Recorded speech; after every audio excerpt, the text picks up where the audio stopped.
Hi, and welcome to the Everything and Anything and a Bit Gay podcast. I have one of my most favorite guests that got one of the Oh, highest ratings back in my show for a part two. So, welcome back, Shelley Novak slash Tommy Strangie. How are you?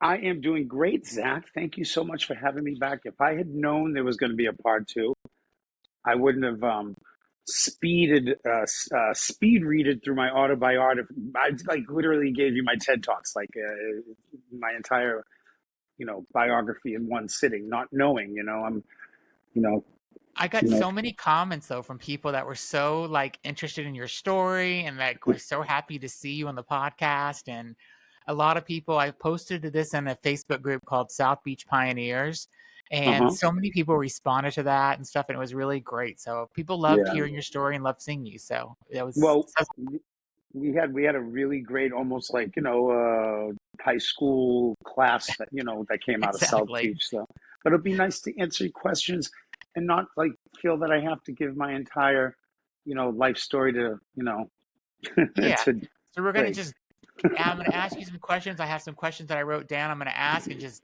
go for it and tell me whatever comes to mind. So I want to start off by asking you, what was your Mhm. favorite memory that you've had in South Beach? And the memory doesn't have to be like when you were on stage or meeting a celebrity or anything. Just like, what was your one-time favorite memory that you can remember?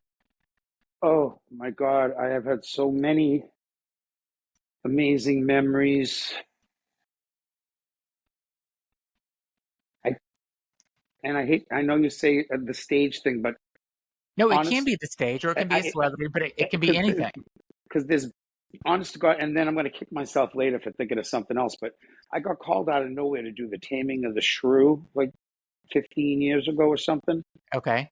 and I opened dressed as a wench with a big, Yeah. uh, beer stein, and I opened the curtains and I stepped out onto like some kind of it was in Coral Gables or something, outdoor theater, and the wave of just laughter, and I just thought to myself, wait for your laugh, wait for your laugh, wait for your laugh.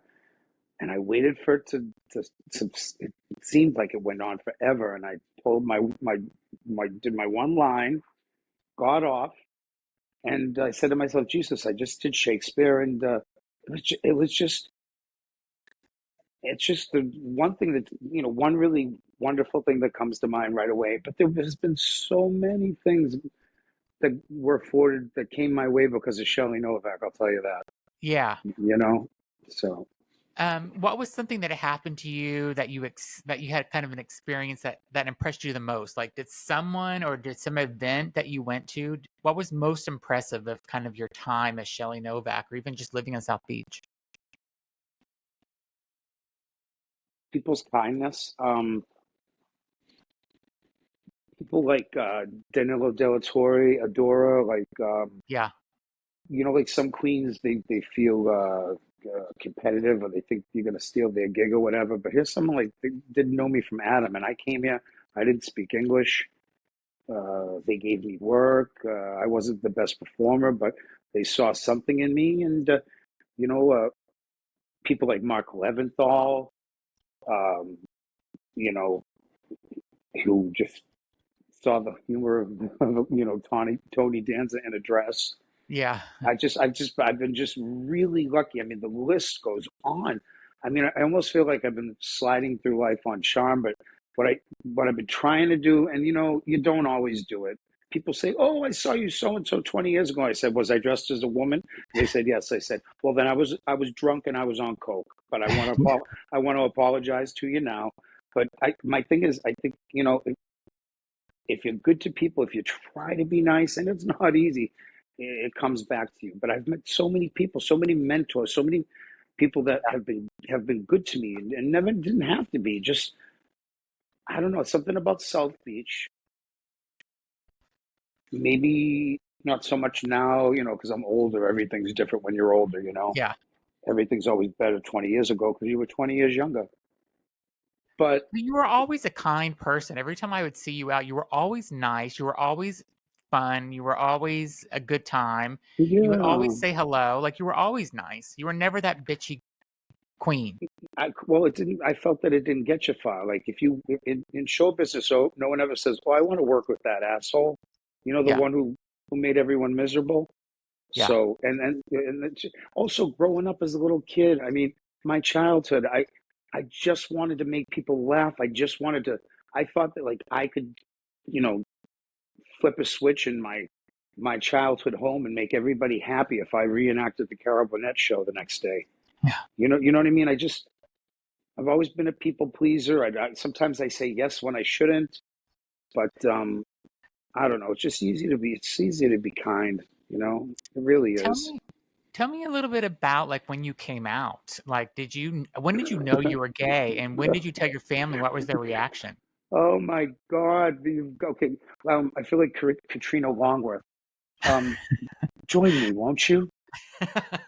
I'm going to enunciate all my words. Join me, won't you? We're going to go back now to 1980 something. 80.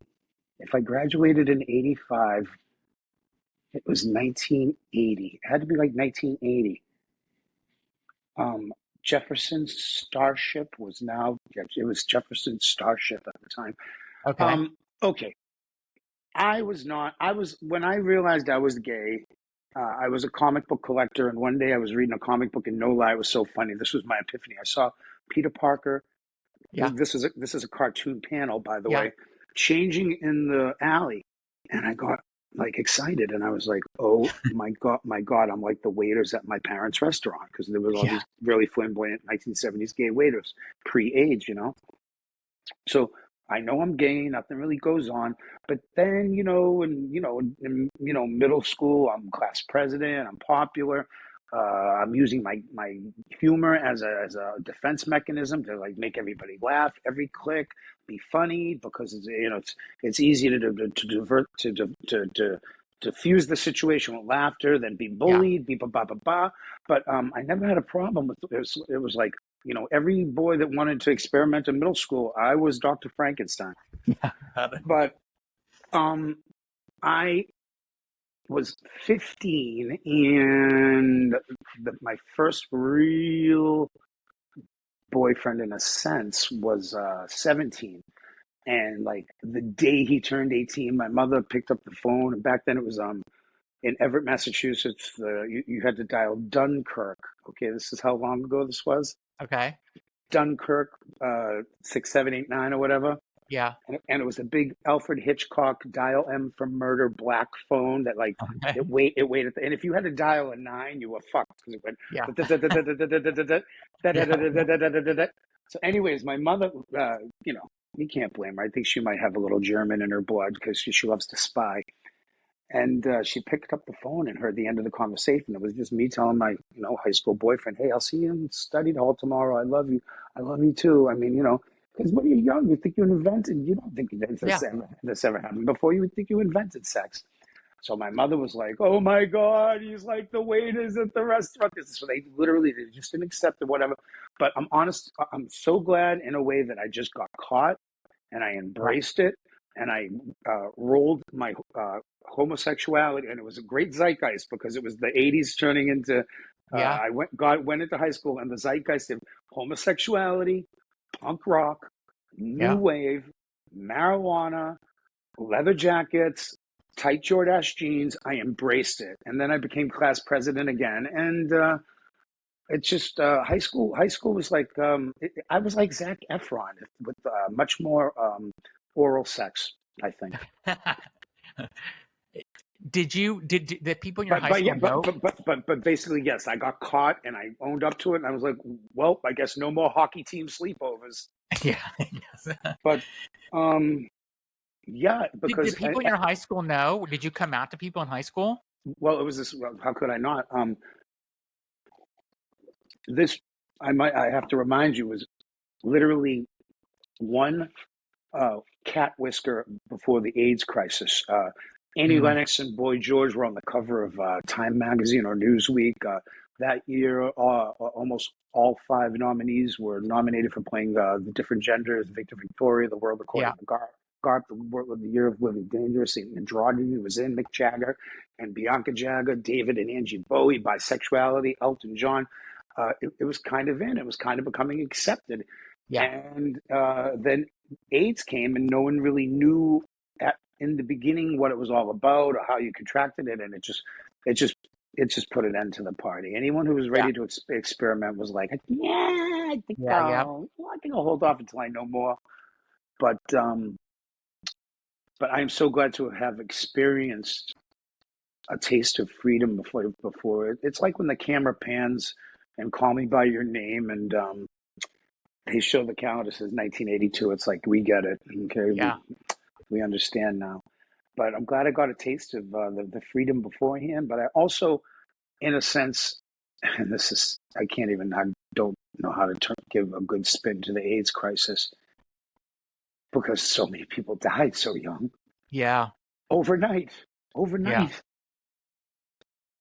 But I'm so happy in a sense that I survived it, because I know who my friends are. My friends that survived, Hmm. we have a bond we'll have for life. Yeah. But it just was really unfair, with all the good-looking guys. So maybe that's why I got spared at the time, because Oh, you're a I didn't. good-looking guy. You know you Yeah, are. So. now I am. Now I am. You didn't see me back then. Okay. Oh my God, I looked like Danny DeVito with a fucking croissant in my mouth. I was fucking. My teeth were like a jack-o'-lantern. I was a mess. Please. But yeah, the AIDS crisis put a damper on things, but it also brought the gay community together, Yeah. made things, changed things. I mean, things. I don't know if something like that happened now, if we'd be able to mobilize. Yeah. It's You know it's what a I mean? different world, right? You know, unless somehow, you know, I don't know. I think, I don't know. I don't know what to tell you. I can't say, because Yeah. I sound like a geezer when I say that, because I know these kids, if something happened, they Yeah. make things happen. But So tell me who the top three people that you met when you look back and you still like, I can't believe I met these people. easy, Madonna, George Harrison, and this is where I get like a little, where it ties up a bunch of Hollywood geezers that were my idols. Paul Schrader, the director of um, First Reformed, and the writer of Taxi Driver, and Tim Hunter, the writer of The River's Edge, and Over the Edge, uh, and then, I mean, it's just, my life has been bizarre. I mean, one time I went to Thanksgiving, and Judd Hirsch and Carol Kane were at the table, because Really? my friend was in the business, and I'm sitting at the table like, I don't know if I can believe this, And it's so funny, because the conversation was like, Judd Hirsch was doing this whole thing about, oh, these big big Marvel movies are destroying film, Yeah. and I'm saying to myself, well, you did do Independence Day. So me being Mr. Esoteric at the table, because even though I have an Everett High School education, I'm like, well, do you guys remember the film Sullivan's Travels, and in the scene with all the migrant workers, nobody speaks the same language, but they're watching Mickey Mouse, and it appeals to everyone, and everyone's laughing, and you realize that sometimes these things that are nonsensical Yeah. reach the masses. Blah, blah, blah, blah, blah. Harold Kane agrees. Judd Hirsch was like, don't disagree, but he was so sweet. He didn't even care. But it was the cool conversation about it. But that's how surreal my life was. I mean, like, I was, as a little kid. I mean, I'm always, it was bizarre. Maybe another defense mechanism. Oh, I'll be famous. I'll be famous. But then, you just turn around, and it's just like, you turn to the right. Bill Murray's waiting with you to go upstairs to Liquid, and I'm like, what do I talk to him about? Yeah. Not Ghostbusters. So I say, man, after Ghostbusters, you could have done anything in the world, and you didn't. I got to tell you, you got a lot of balls. You did Somerset Moms, The Razor's Edge, and I like what you did with it. And he's not one to talk to people, but he was like, he actually acknowledged me, and we talked, because usually people blow you off, Yeah. but it's just, I don't know.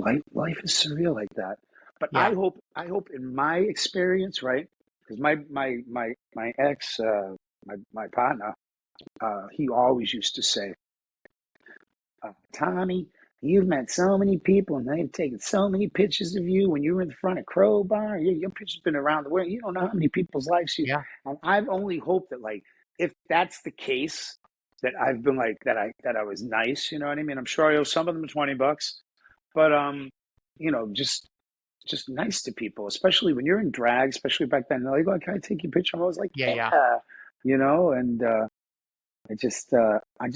I've been blessed. I've been blessed. It's been fun. I mean, it's been, it's not, you don't go into drag to be rich, to get rich. I'll tell you Yeah. that.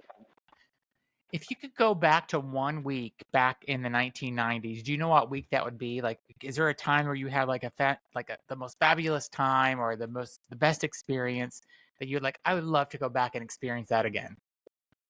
Mm.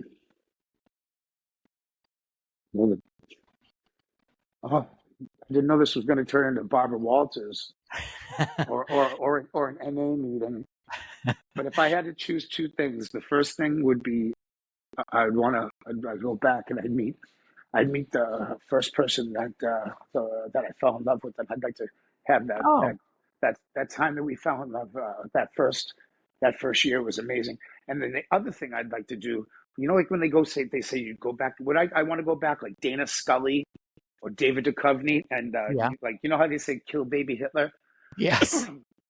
I would like to go back in time, go to Twist, get the cops to arrest Cunanan when he was running around the city Yeah. 2 weeks before Versace died, Yeah. and just because I'd be the guy from the future, put Cunanan in a sleeper, and then call the cops and save Versace's life. So that I would, love that answer. That's the best answer ever. So, but that's if I was going back in time, like X Files, like yeah. Edge of Tomorrow, Tom Cruise style. I'd be Yeah. like, Remember when that happened? We were all, this is for Linda Evangelista, you motherfucker. but I remember whenever that would happen, like I didn't want to go out to a bar because I was scared. Like, where is this guy? Is he going to kill me?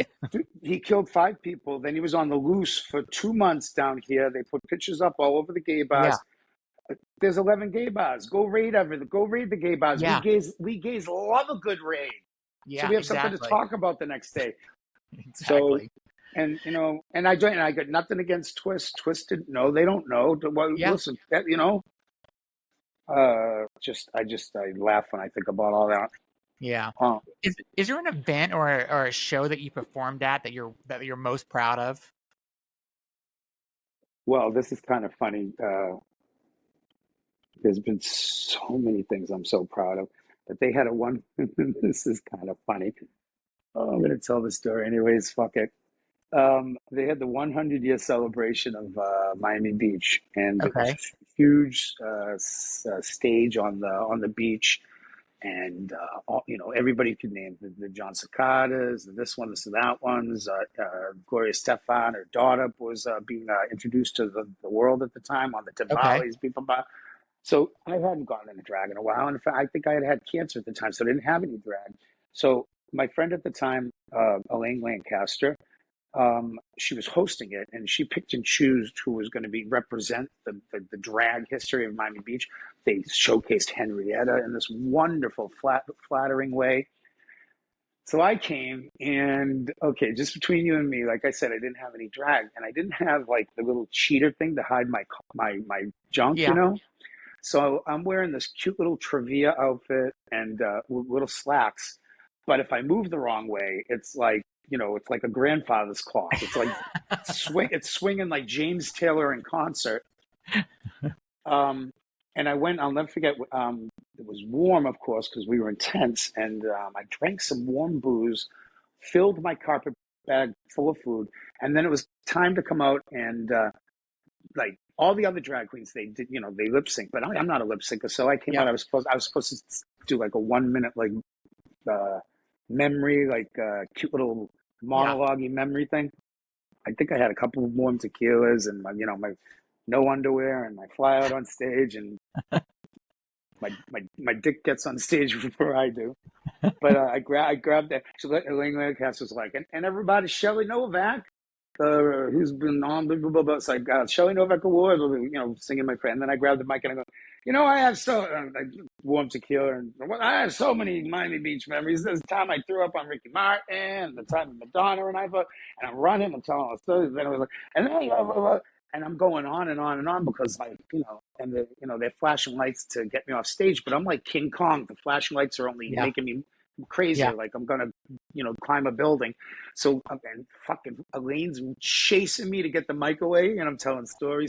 And then Puff Daddy bought ecstasy, and then there's woo, baby, blah, blah, blah. And they're like, I'm telling Miami story. I don't know why. It's like a Tourette syndrome thing I have. Yeah. So Elaine Lancaster is chasing me like a transvestite Ku Klux Klan, trying to get that fucking microphone back from me, and I'm running, and I'm almost tripping over my cock. She gets the microphone back, and she's like, "Well, thank you very much for that monologue, Shelley Novak." But yeah, I'll never forget that. I think I also yelled "Happy Birthday, Miami," and they were like, "It's like Miami Beach's birthday," but Yeah. I don't know. I just fucking felt the need to bust her balls, and I don't know. Yeah. But that was prime punk rock Shelley Novak. Yeah. And if you Google the 100-year Miami Beach I think celebration, I will do that. you will find pictures, and you will see. You'll be like, "Oh, somebody should have wore a dance belt." I'm looking at that as soon as we end this podcast. I'm looking it up. Oh, Christ on a cross. So you met a ton of celebrities over your time, and Yeah, and I mean, over the last several decades. so many nice people. And I thought about it the other day when I was at this golf party. Right now that I'm retired, I'm looking at this kid dressed like Dracula, and I'm saying, who am I to make judgment? That's how people must have felt when I'm running around like Tony Danza in a dress. But it's Yeah. people, a lot of very nice celebrities. But who is the one celebrity that you wish that you met that you didn't get to? Oh, I thought you were going to ask who's the worst celebrity. What celebrity? I want that answer too. Oh, fuck. The one celebrity that I have not met, and because I've met them all, and I know that the time when we do finally meet, I'll probably be eating like a steak and cheese with pepperonis. But I want to meet my hero, Chrissy Hines. Okay. I followed her career from day one, and like most homosexuals have like icons like Bette Midler, who I love, and Cher, who I love, and Dolly Parton, and you name it, But and I don't even really think Chrissy Hines is a gay icon per se, but I guess that but Chrissy Hines is my icon. I would love to meet her, but I worry about meeting, because a lot of people say she's like a bitch, but to get where you are as a woman, I mean, you should reach out to her on social media. I bet you she would respond. Oh yeah, right. I'm going to try to set this up. Would you set that up? I'm going to try. Actually, I wanted to meet the Casternauts Landing, and my friend was like, "Well, I do play tennis with Donna Mills." Next thing you know, we're in Palm Springs, and I'm screaming at Michelle Lee, going back and forth over wine, doing the Pollyanna speech. Yeah. I literally can die young, but I'm afraid to meet Chrissy Hines because she'll be like, "Excuse me, is that belt leather?" And I'll be like, "I have all your albums, please." But I'd love to meet Chrissy Hines. That's a good one. But I got to meet the Casternauts Landing, and that is good enough for me. And I want to say thank you, Allegra Riggio and Nicole DeWeese, for making that happen. Nice. So going back to your other question that you thought I was going to ask, who's the celebrity that you met that was the most nastiest celebrity that you're like, and also the other side of that, who is the celebrity that impressed you the most? Oh, okay. That's easy. And they're not really, okay. The first one, I'm not going to say, there's two of them. The first one, I'm not going to say her name because I'm going to give her the benefit of the doubt because it was a Ocean Drive anniversary party or Christmas party or some bullshit. So if you're the singer that night, you make about probably 10 grand to be there. And this person was on their way down. They had a bunch of hits in the 1980s, and she was just so miserable to be there. And they had a Rockette line with like Vegas girls with the headdresses, and I went out there. I Love Lucy doing a funny Rockette line. Stole the show. People, I came back in, and she just was like so. She just didn't want to be there. And I'm striking it up to that. But the one celebrity, let's just say, if she had told it to my heart, told me I'm the only one. Yeah, that's who I thought it was, actually. Okay, so the other fucking singer. All right, I'm at a point where I'm not doing drag because drag was on like taking waves, especially my kind of drag. Yeah. RuPaul hadn't started yet, people. And I'm waiting at a Serendipities on Lincoln Road, and Paula Abdul comes in with her entourage of like 4 lackeys. Comes in and she's just like, could we sit inside? So I set up all the tables and chairs and move them. And then she goes, can we do it over there? Set up all the tables and chairs. Set up the tables and chairs 3 different times. Then she sits down. She goes, you know what? This place really smells like a restaurant. And I can understand that, like if it was one of those, like you go to like a Greek Yeah. gyro place and it smells like the fryer later. This is serendipity. It smells like chocolate. But Yeah. she was like, after if people are like, oh, no, that's not when you make the waiters move the tables 4 times and then say, oh, it smells like a restaurant. You're a fuck, But you got to Yeah. remember, she did sit on a Mexican in the Borat movie. Yes. Remember? Yes. So Yes. I remember that. I mean, so but It's not people surprising that she listen. did that to him. I've had bad days. I've had bad days, but you know what I do? I go fucking eat a pint of ice cream and take a Yeah. chip of a Xanax and watch an old film noir. I don't go out and abuse people. Yeah. Exactly. So But there who you go. impressed you the most? Which celebrity impressed you the most that you met? Oh my God, so many, so many. I know I'm going to kick myself for forgetting. Like, Pick the top three that okay, impressed you the most. okay, the top three. First, right off the bat, I was the PR or the intern or whatever, the PA or whatever you call it, years ago as a boy, because they had hired me in drag to open the show to warm it up, for the Cindy Margolis bikini something was filmed on the beach, and so the Cindy Margolis like bikini show or something like that. It was Jerry Springer Productions, who is a wonderful man. God rest his soul. We used to sit backstage and talk. Oh my God, I'm sitting there in a Budweiser dress and a wig, Um, I used to show up at the meetings. This was like 20 years ago with skunky weed, and I'd blame it on my dog. Oh, my Yeah. puppy smells like a skunk. Um, but Cindy Margolis took time to when she ended up on the cover of People one week while we were filming, and she took time for all of her fans, and she didn't have the time to sign every one of those things. Oh wow. And then at the end of the production, we all got gifts and we all got handwritten letters. And I was just the homosexual that lined people up and then threw on a bud dress and was like, okay, Yeah. I'm gonna need you to yell real loud on this side, Yeah. yell real loud on this side. And when I say woo, you got to hold it with the woo. It was like to warm up Yeah. the crowd. But she was just the nicest, legitimately nicest person, and I understand her.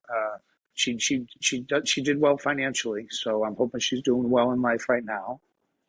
Um, It's amazing that some people like are kind like that, and like that's just who she is. yeah, they joke about Joan Crawford right answering all her mail, and things like that. It's like it's just a nicety. Um, the next person that was kind to me. Well, I can't say sleeping with the drummer of Sigur Rós is not kindness, but Oh. no, I'm kidding. I'm kidding. Um, Gloria Stefan. Okay. I can She see her true. being really nice and impressive. She truly is like the mother of this city. Um, like the mother figure to everybody, and like she doesn't have to be. She doesn't have to take on that role. She doesn't have Yeah. to. But like I've been entwined in her life for 30 years because I'm good friends with her son and his wife. And I mean, like when I was in LA and my dog died, they took me to get my dog Charlie Sheen. So like it's just we've always been intertwined, and um, you know, uh, every birthday I sing into a can of beans and send it the song to Naive, because one time during the pandemic, someone was doing karaoke online and they said Shelley Novak has been seen singing into a can of beans, because it was just like online Yeah. karaoke thing during Zoom during the pandemic. Long story bearable. She just always she years. I mean, like when I first met her and my tape cassette broke, I was never a lip syncer, and she said, "Tommy, you know." She liked me because things were happening with her son, and I told her straight up. I go, "It's not your son; it's the people he's hanging with." Yeah. She got to put a stop to all these things that were happening because he was young. People take advantage. Yeah. Yeah. So, and the tape broke at the Cardosa a million years ago. Tara Solomon, John Hood, and she said, "Listen, Tommy, you don't have the best voice, but just sing." And I sang Dusty Springfield, Son of a Preacher Man, and I never looked back. And I've always just relied on my wit, my humor, and the art of cocktail conversation. Yeah. And she's just always like, but I always like talk verbal diarrhea. Like one time we were at Gramps, and it was Emily, the daughter, was first time on stage, and I said to her, I go, I really have to thank you, Gloria, for creating. I don't know why I said that, for creating the culture that we have here, because I mean, Miami just has no culture whatsoever. Oh my God! And she goes, and then she But said, "Well, it kind of sounds like but you. Go ahead. and she was like, well, you have to make your own culture, so And then the last time we saw each other, Naib got the scratch and sniff cards for polyester and played it at I think the Coral Gables Cinema. Okay. He's doing Secret Celluloid Society and Night Owl Theater. The kid has a love of film, and if it wasn't for him, we wouldn't be getting some of the films we're getting in town. Yeah. The way he curates things, and we couldn't get John Waters, so he had me come in and speak about the movie Polyester beforehand. And Gloria was there, and I had, if anybody knows me, there's no lie. I'm a pothead. I reek of weed. I had pot pipe. It stunk like shit. I Yeah. left it in the alley. Went in because I couldn't bring it in. Did the thing, and then she's jingling the keys. Does any, to Naive, but said, Tommy, you need a ride home, and I'm like, I can't get in this woman's SUV with this stinky pot pipe. Yeah. If God forbid we hit a canal, it's going to be like transvestite prostitute pothead dead, and it would be it would be like a Kennedy tragedy. But Exactly. she's just really nice and really kind. But more than that, her son and his wife Lara uh, have been so kind to me. I And love hearing that about her because yeah, I feel like that's but who but she but would but be. she raised amazing kids. Her son and her daughter-in-law.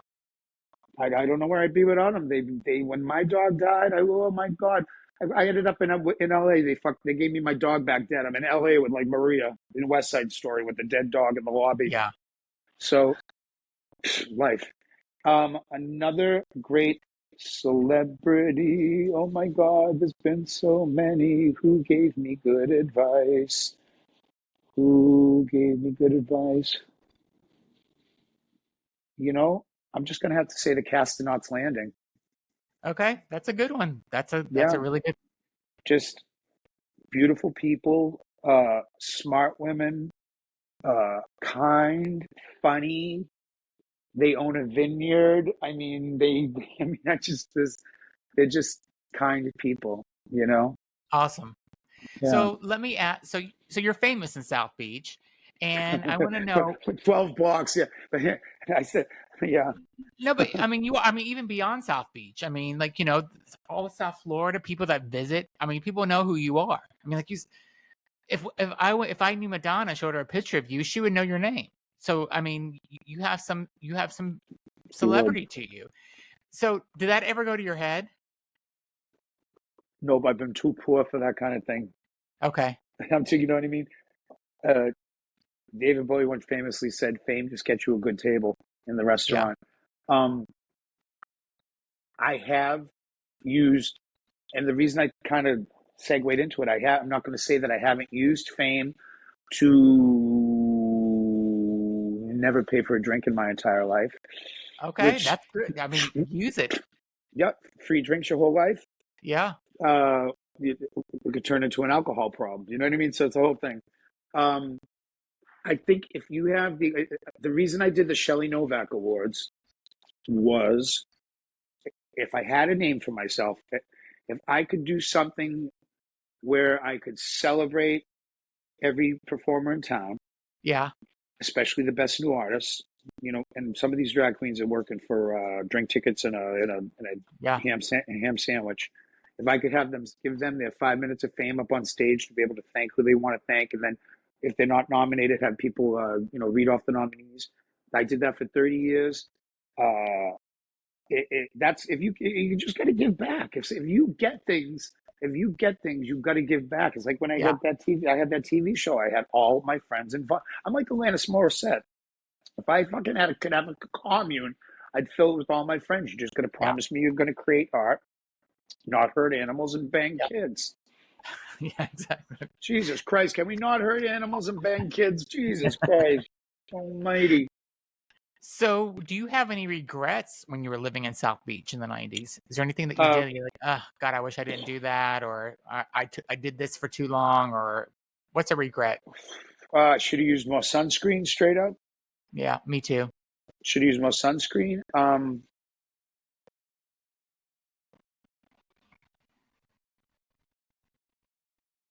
I should have loved a little more. I didn't let myself be loved. Didn't let myself be loved like I should Why have is been loved. that? I don't know.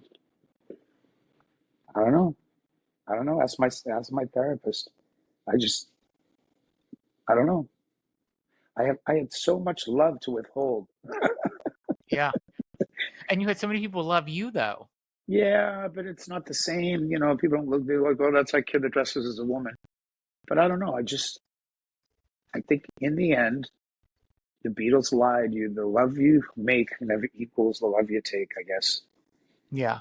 So, and the third thing, honestly, I escaped it, but I wish I never saw cocaine. And I don't think no one. If you talk to anyone from the '90s Miami, they'll tell you that. Yeah. So, and I'm just glad I'm too old for that now. Was In it one of the fact, hardest things to stop doing? no, it was easy to stop once you just get too old for it. Once that's you hit a wall and you're like, this shit doesn't work anymore. It's Okay. gross. And you just, I mean, it's cute when you're 20 and you're fucking in the woods. Yeah. You know what I mean? And the park or whatever, or Yeah. you know what I mean? It's great when you snort it off a stripper's ass and then fucking, you know what I mean? Yeah. You know, but that's when you're 20. When you're doing, you have to, you know, you know, cocaine's great when you know, blowing it in the eyes of an Asian whore. You don't know. I mean, it's just, but it's just, it's no fun. Yeah. So, Did you ever like and and it was prevalent. Nursery school teachers, yeah. the post office. How do you think the mail was delivered? Yeah. Yeah. You know, so Did you ever get called any slurs or even get threatened when you were in drag by like a straight guy that was too macho or whatever? Like he, was threatened by you. Did that ever happen to you? I mean, because um, you're pretty masculine and butch yourself. So I don't know if yeah, I honestly think that did I cut you off? Did you have more to say no, then? no, No, no. I honestly think with straight guys, because I look like Tony Jedzor in a dress, they got the joke, and it was always made Okay, funny. And I always work straight places, Liquid, Groovejet, yeah, Crowbar, and because and as much as I love gay places, my humor didn't really translate. I wouldn't have had a long shelf life.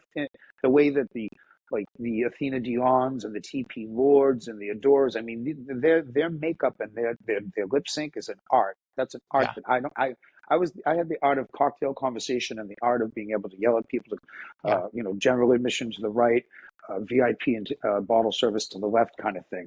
You know, yeah. um, I lost my train of thought. What was the question again? Oh, did you ever were there any gay slurs or Oh, oh, anybody oh, ever yeah. try to No, no, threaten no, you or anything no, like that? no. But I have been the victim of a lot of violence. Uh, Maybe, and this is the funny thing about my life, okay? And this is the when you've got to find humor even in the most fucked up things.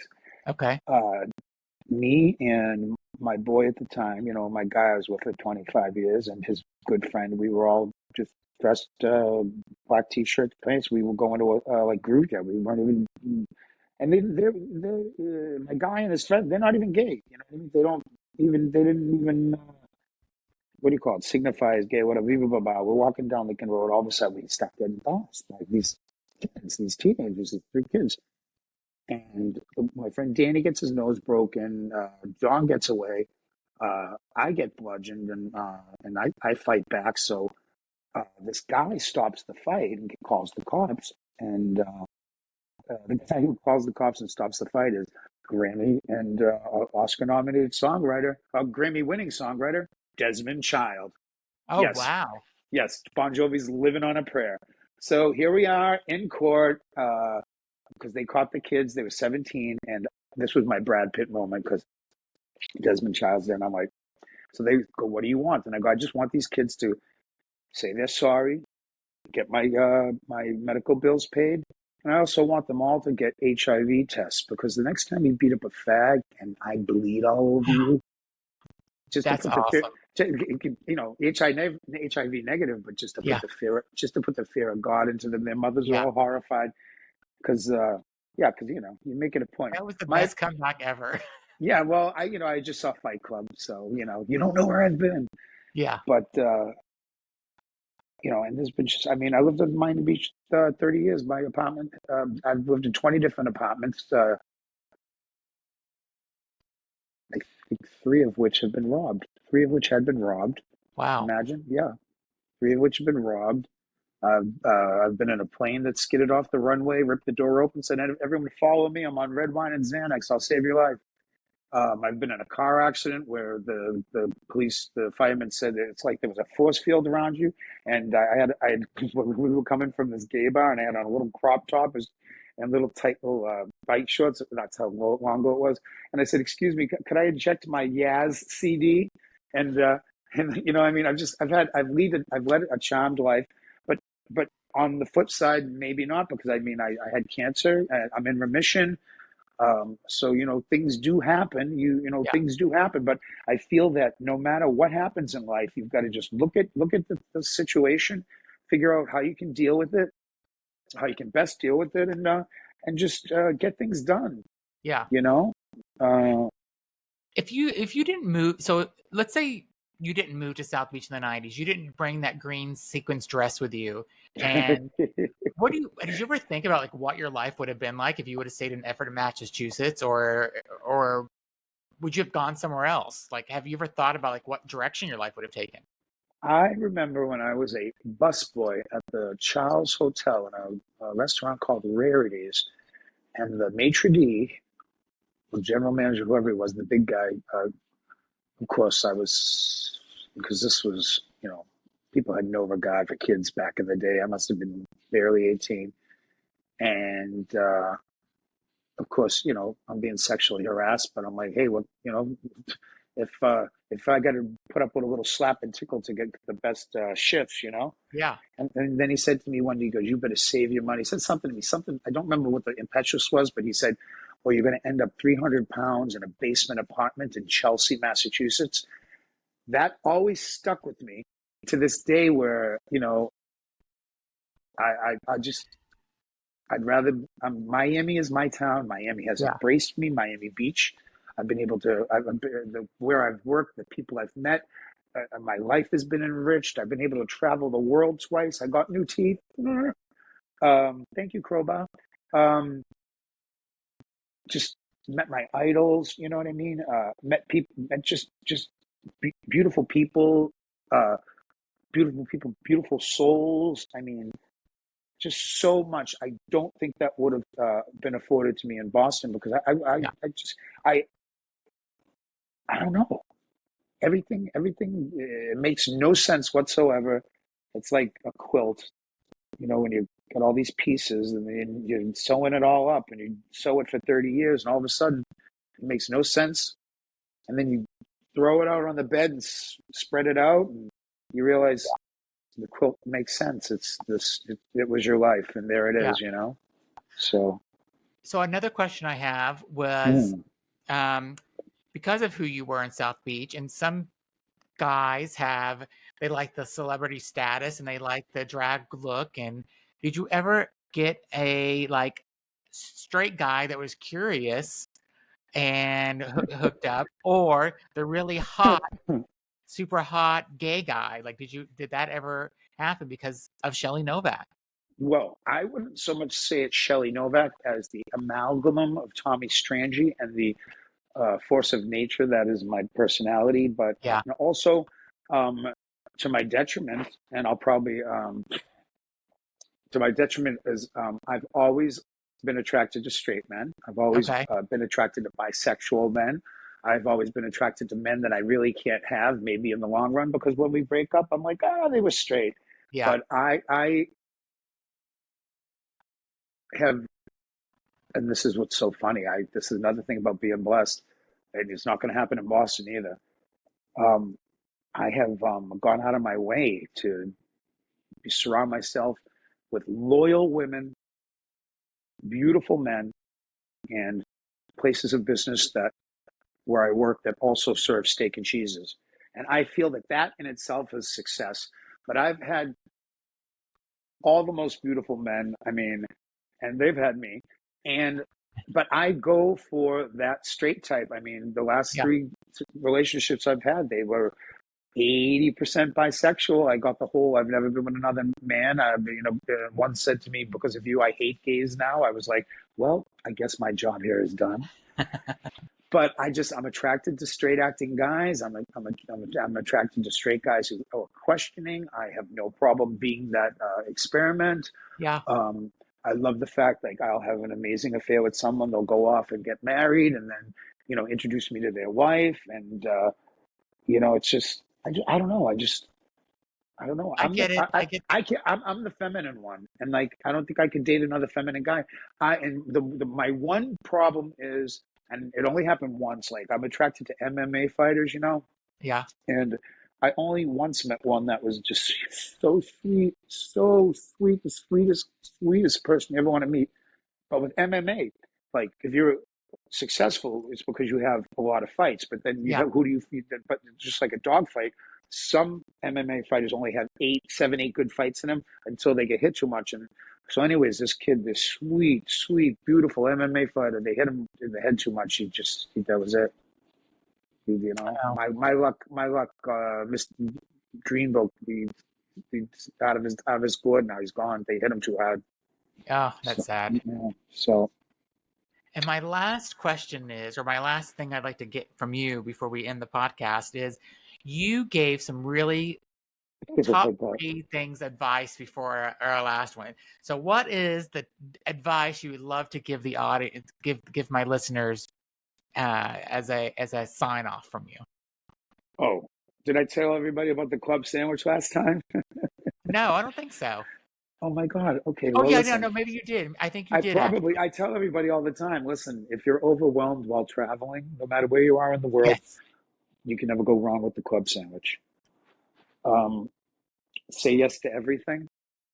Try to get paid in cash ahead of Mm, time. Um, if you can mentor someone that you find is talented on the way up, trust me, they'll help you when you're on the way down. yep. Um, That's a really good one. always hang up your costumes, always know your lines, always know your marks.